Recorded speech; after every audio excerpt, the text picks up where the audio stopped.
រឿងបរោះកំជិលបានប្រពន្ធគ្រប់លក្ខ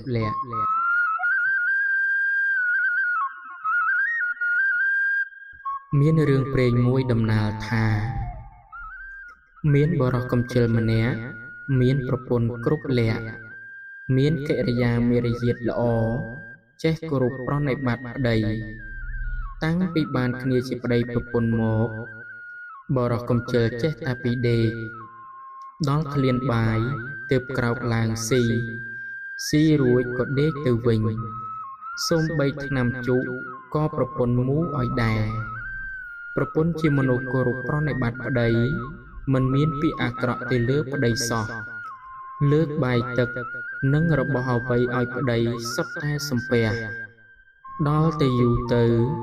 មានសេចក្តីក្រីក្រជាខ្លាំងនាងនោះរកអ្វីចិញ្ចឹមពុំបានសោះឡើយថ្ងៃមួយនាងរៀបចំស្លា5ម៉ាត់បារី5ដើមចូលទៅក្រាបសំពះប្តីហើយថាខ្ញុំសុំទោសអ្នកប្តីត្បិតយើងសពថ្ងៃក្រណាស់យើងមិនបានរកស៊ីគ្មានទទួលទានទេសូមឲ្យអ្នកទៅកាប់ឈើធ្វើនឹងគល់រនាស់ធ្វើស្រែនឹងគេត្បិតដល់រដូវធ្វើស្រែហើយប្តីថាបើដូច្នោះឲ្យនាងដាំបាយវិជ្ជាសំណុំចោះប្តីនឹងទៅរកកាប់ឈើ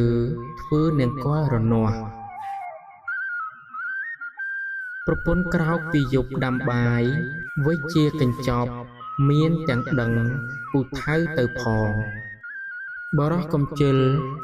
ដេកទាល់តែថ្ងៃរះប្រពន្ធពុំហ៊ានដាស់ចាំឲ្យក្រោកខ្លួនឯងដល់ក្រោកហើយប្រពន្ធដងទឹកទៅលុបមុខឲ្យរួចស្រេចនាងក៏ហុចស្លាបារីនិងបាយកញ្ចប់ព្រមទាំងគ្រឿងប្រដាប់ឲ្យទៅប្តីបរោះនោះ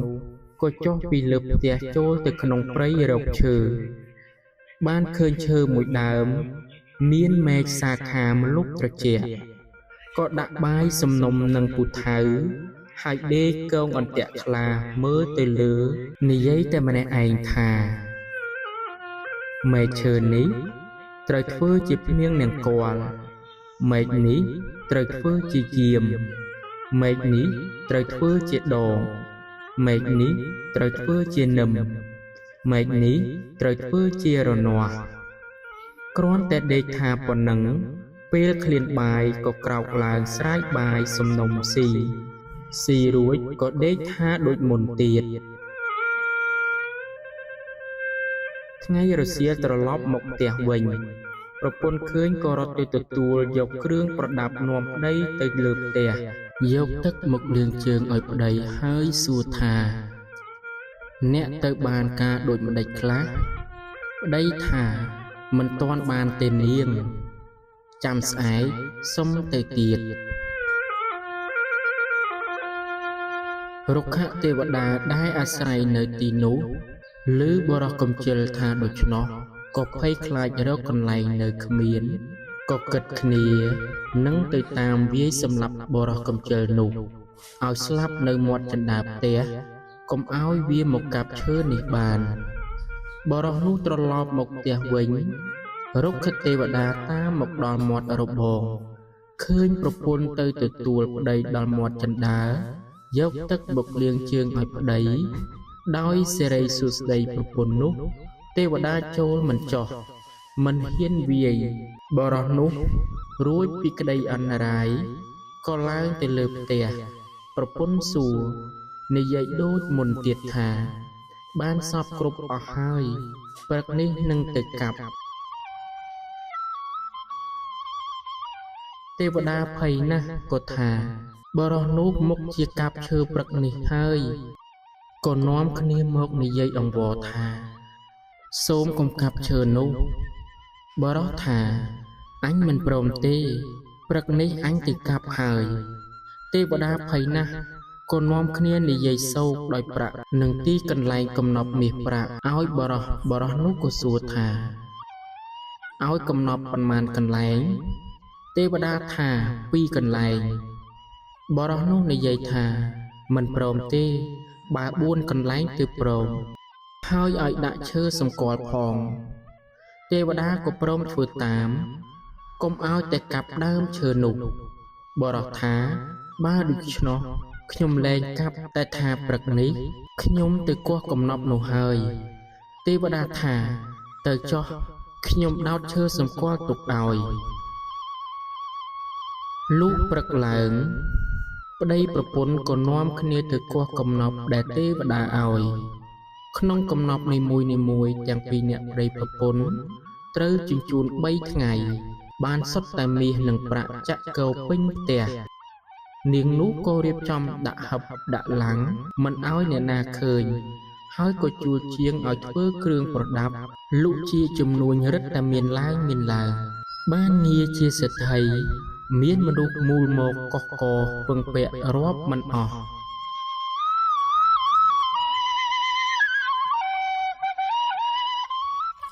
រឿងបរោះជីកក្តាម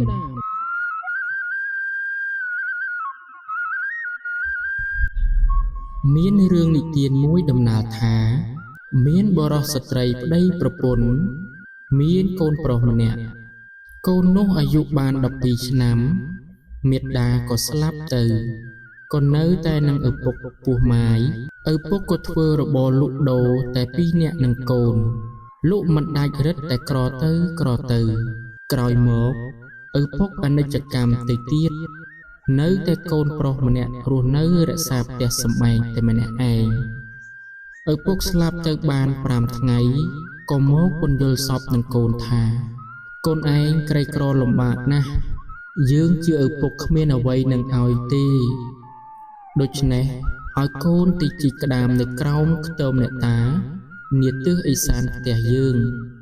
យកទៅលក់ចិញ្ចឹមជីវិតរៀងរាល់ថ្ងៃចុះវេលាព្រឹកថ្ងៃរះឡើងកាលណា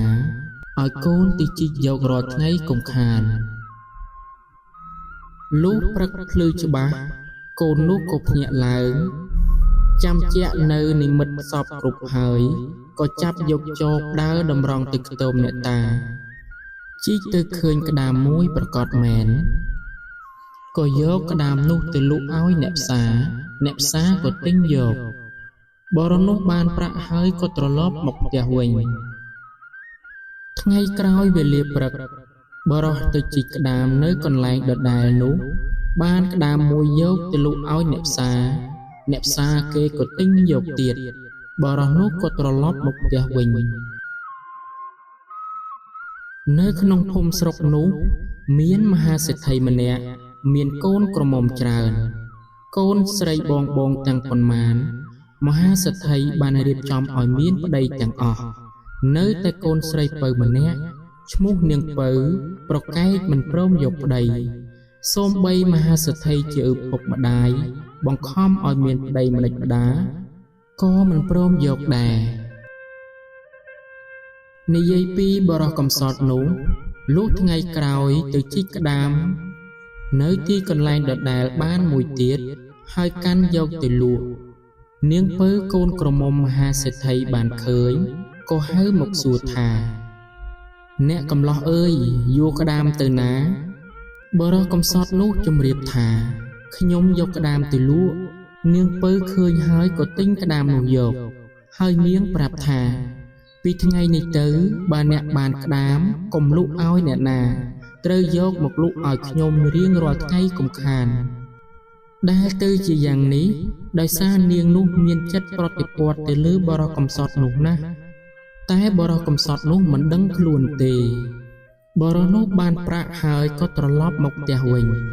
ថ្ងៃក្រោយមកទៀតបរោះនោះទៅជីកក្តាមនៅទីកន្លែងដដែលបានទៀតរួចយកទៅលក់ឲ្យនាងពៅនោះរាល់ថ្ងៃឯនាងពៅក៏ចេះតែទទួលទិញយកក្តាមមិនដែលខាន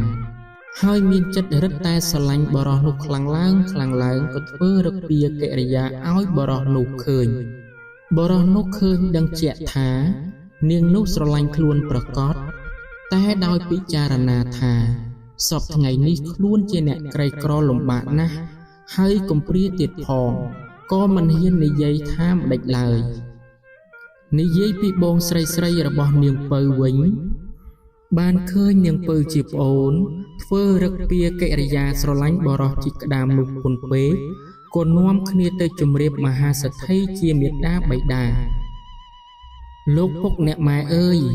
នាងពៅជាប្អូនធ្វើរឹកពីស្រឡាញ់បរោះជីក្តាមនោះក្រៃពេកបរោះនោះបានក្តាមយកមកលក់ឲ្យនាងពៅឯនាងពៅចេះតែទទួលទិញតែរាល់ថ្ងៃរួចធ្វើរឹកពីកិរិយាស្រឡាញ់បរោះនោះណាស់បើទោះបីយើងខ្ញុំទាំងអស់គ្នានិយាយទូលមានដូចម្ដេចក៏នាងមិនព្រមស្ដាប់តាមរឹតតែធ្វើខ្លាំងឡើងឯសេដ្ឋីជាមេដាបៃតាឮដូច្នោះក៏ខឹងច្រឡោតឲ្យហៅនាងពៅមកជេរបន្ទោសថ្មេះតេះដៀលថាហងនេះជាមនុស្សរឹងត្អឹងទៅតឹងចិត្តនឹងមេដាបៃតាអញឲ្យមានប្តីទៅជាមនុស្សមានទ្រព្យសម្បត្តិហងឯងប្រកែកមិនព្រមយកឥឡូវហងស្រឡាញ់អាមនុស្សកំសត់លុកតែក្តាមវិញហងឯងនេះអាក្រក់ណាស់ចុះចេញពីផ្ទះអញទៅឲ្យឆាប់ទៅយកអាកំសត់លុកក្តាមនោះចុះ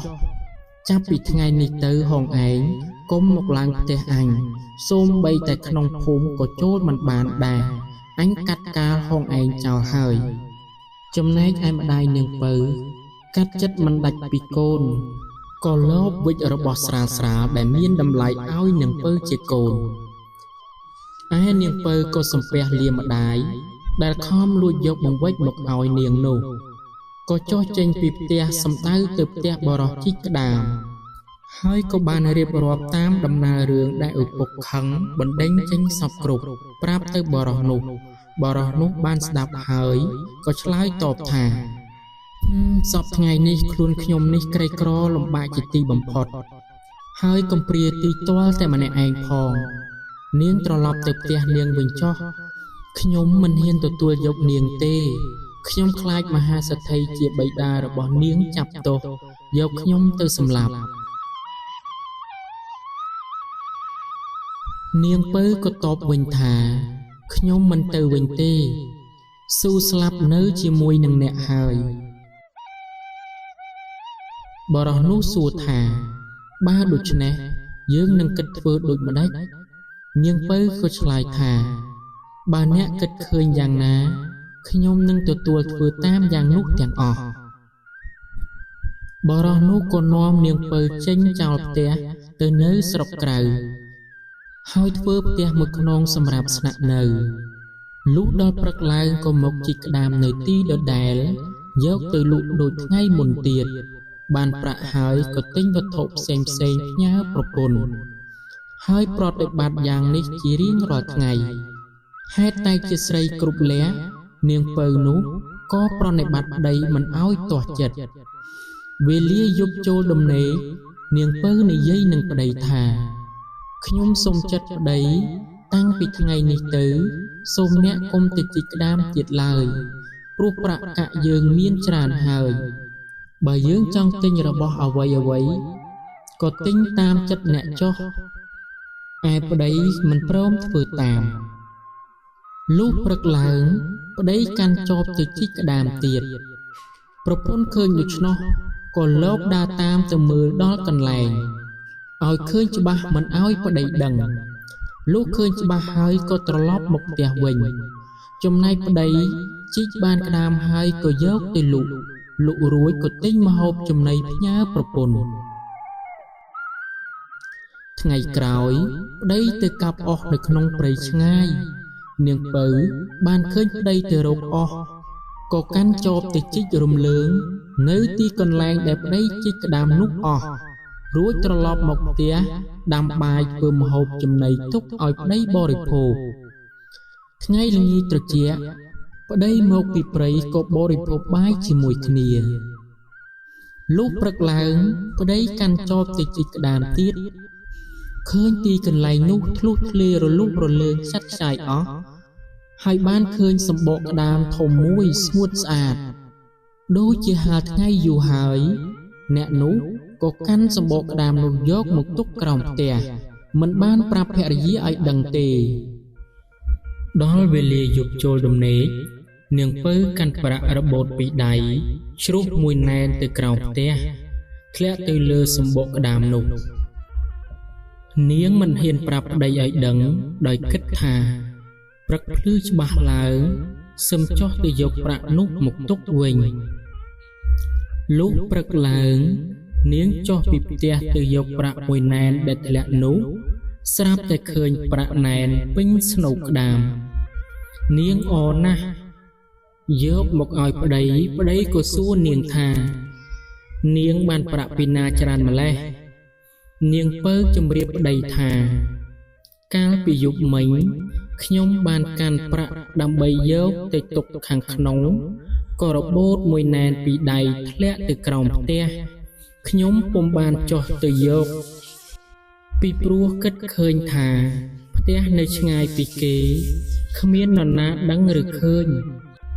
ចាំព្រឹកភ្លឺច្បាស់សុំចុះទៅយកមកទុកលោកប្តីអើយខ្ញុំចុះទៅយកស្រាប់តែឃើញប្រាក់ណែនពេញស្នូកក្តាមទើបខ្ញុំយកមកជូនលោកប្តីមានអំណរពុនប្រមាណហើយក៏និយាយប្រាប់ប្រពន្ធថាពីថ្ងៃនេះតទៅបងឈប់ជីកក្តាមហើយប្រពន្ធអរណាស់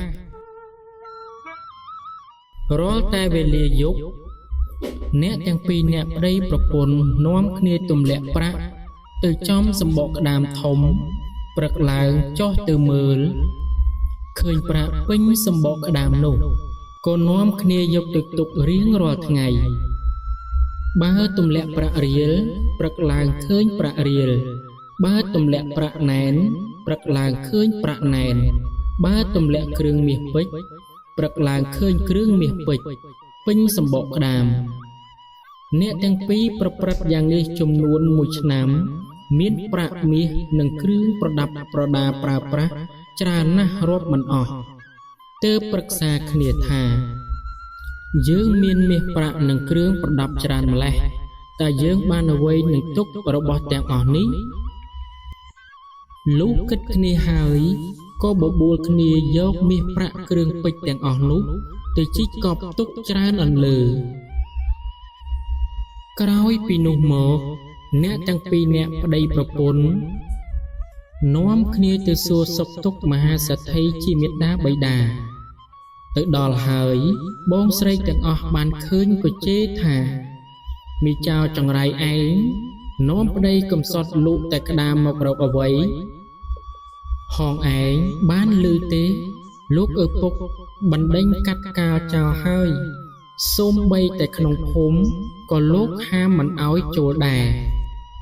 មីចៅចង្រៃឯងចេញពីភូមិឲ្យឆាប់ទៅនាងពៅឆ្លើយថាបងទាំងអស់ក៏មើលងាយខ្ញុំមកនេះដើម្បីសួរសុខទុក្ខមេត្តាបិតាព្រោះលោកមានគុណលើខ្ញុំពុំបានមកសុំទ្រព្យសម្បត្តិលោកទេសម្បត្តិបងឯងទាំងអស់ក៏ខ្ញុំមិនសុំដែរ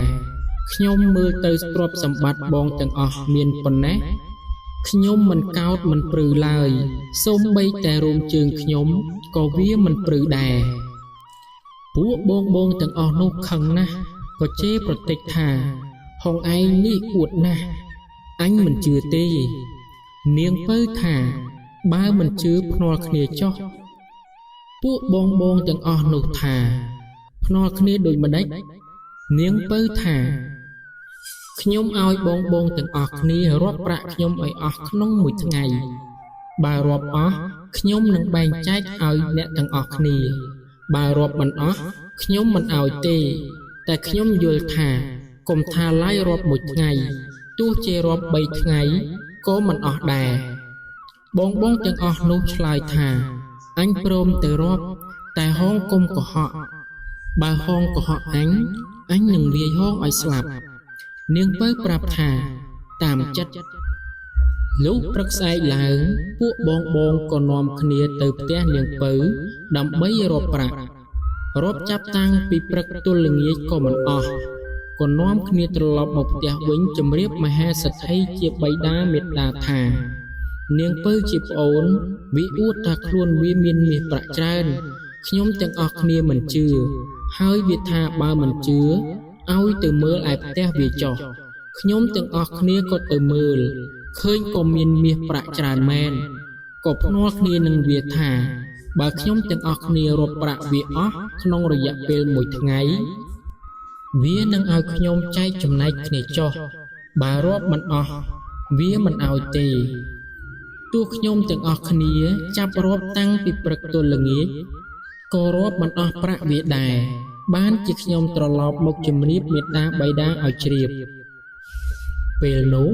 មហាសេដ្ឋីបានស្ដាប់ក៏ចាត់ក្រុមការឲ្យទៅមើលប្រាក់នាងពៅឲ្យជាក់ច្បាស់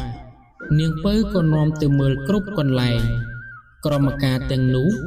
បានឃើញប្រាក់នាងពៅមានច្រើនពិតប្រាកដមែនក៏ត្រឡប់មកជំរាបមហាសេដ្ឋីតាមដំណើរសពគ្រប់មហាសេដ្ឋីបានជ្រាបក៏មានចិត្តត្រេកអរណាស់ក៏ចាត់បម្រើឲ្យទៅហៅនាងពៅនិងកូនប្រសារមកប្រាប់ថាកូនឯងនៅជាមួយនឹងមាតាបិតាវិញចុះទើបមហាសេដ្ឋីបង្គាប់ឲ្យក្រុមការឲ្យកែនរទេះគោក្របីជាច្រើនទៅដឹកជញ្ជូនមាសប្រាក់ទ្រព្យសម្បត្តិនាងពៅយកមកទាំងអស់ដាក់ក្នុងផ្ទះពាសពេញល្វែងមហាសេដ្ឋីឃើញប្រាក់នាងពៅច្រើនមែនមានអំណរគុណពេកប្រមាណក៏សរសើរថាកូនអញនេះពេញជាមានបុណ្យអំណះតទៅកូនទាំងពីរនឹងធ្វើជាសេដ្ឋីដំណរវង្សពុំខានឯការដែលបិតាខឹងបណ្ដេញកូននោះអ្នកកុំប្រកាន់ខឹងនឹងបិតានាងពៅនិងប្តីក៏នៅផ្ទះជាមួយនឹងមេដាបិតាដូចដើមវិញរីឯបងស្រីទាំង6នាក់នោះវិញក៏មានសេចក្តីកោតខ្លាចនាងពៅនិងប្អូនថ្លៃនោះណាស់លុះមហាសេដ្ឋីជាបិតាទទួលមរណភាពទៅវេលាណាប្តីនោះនិងនាងពៅក៏បានឡើងធ្វើជាសេដ្ឋីជំនួសបិតាតទៅ